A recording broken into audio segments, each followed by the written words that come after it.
Hello everyone, welcome to my persuasive speech. My topic is the melting of permafrost is terrible for our planet. Before the speech, let's look at the two pictures. Hell's Gate.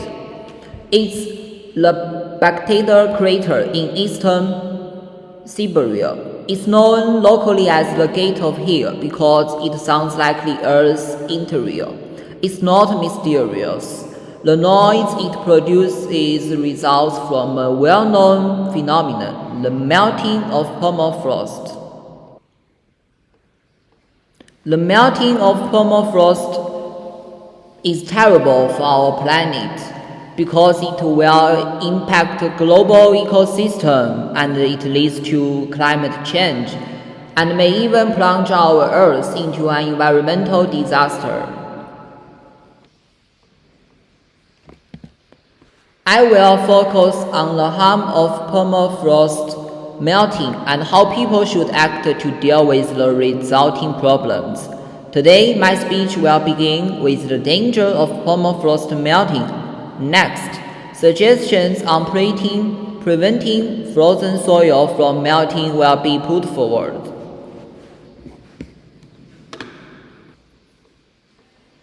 Let's look at my first point. My first point is that the melting of permafrost will harm the global climate and ecosystem, accelerate global warming, and retreat the coastline. Firstly, let's look at the two tables. When the permafrost thaws, microorganisms will begin to devour these materials, decay them, and release greenhouse gases, carbon dioxide and methane into the atmosphere. Average global temperature between these years is increasing. In addition, it's retreating coastline. As the permafrost melts, the coast is softer than expected, and the storm can erode up to 20 meters of the coastline. Comparison of two sea level reconstructions during the last 500 million years. The scale of change during the last glacial transition is indicated with a black bar. Global sea level fluctuations is increasing. My next point is that permafrost melting will harm everyday human life. It will not only cause floods but also bring harmful bacteria and diseases.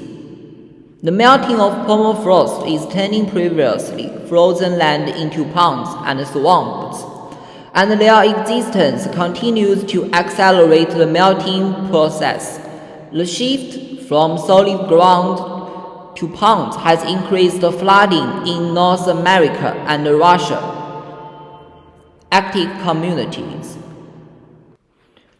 As we can see, the number of reported flood events is increasing too. Moreover, in 2016, decaying animal carcasses found in permafrost triggered an epidemic, resulting in the hospitalization of more than 70 people in northern Russia and the death of a child and more than 2,300 reindeer.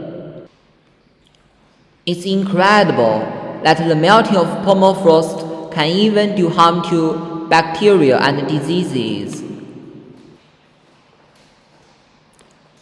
My third point is that dealing with the melting of frozen soil requires the joint efforts of people all over the world.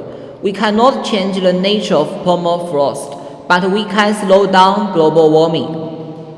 Taking more public transport, not waste the food in the fridge, buying less to reduce waste, eating more fruits and vegetables, and eating less meat are effective ways to reduce global warming.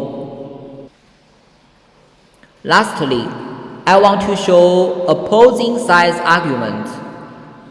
Some people think the melting of permafrost is just a regional short-term problem. It's really a regional short-term problem? No. In fact, it's a global hazard for a long time to come. In one climate model, permafrost throws on its own for hundreds of years. The United Nations Environment Programme has identified the thawing of Arctic permafrost as one of the top 5 estimated environmental risks. As my speech comes to a close, I will stress again that permafrost melting is terrible for our planet.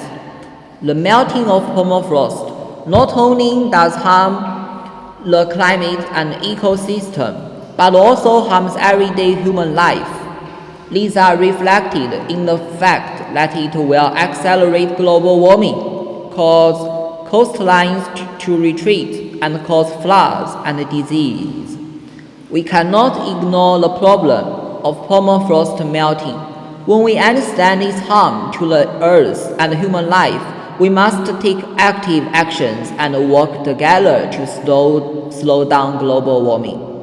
The Earth is not human Earth, but a typical home for humankind to survive. Everyone is duty-bound to protect the Earth. Let us act together and strive to develop low-carbon green living habits to reduce permafrost melting and curb global warming. So, take active actions and develop low-carbon, green living habits. Thanks for your listening. The last page is my reference page. I have searched and studied various academic resources related to permafrost melting, so I think my speech is believable. Thanks all again.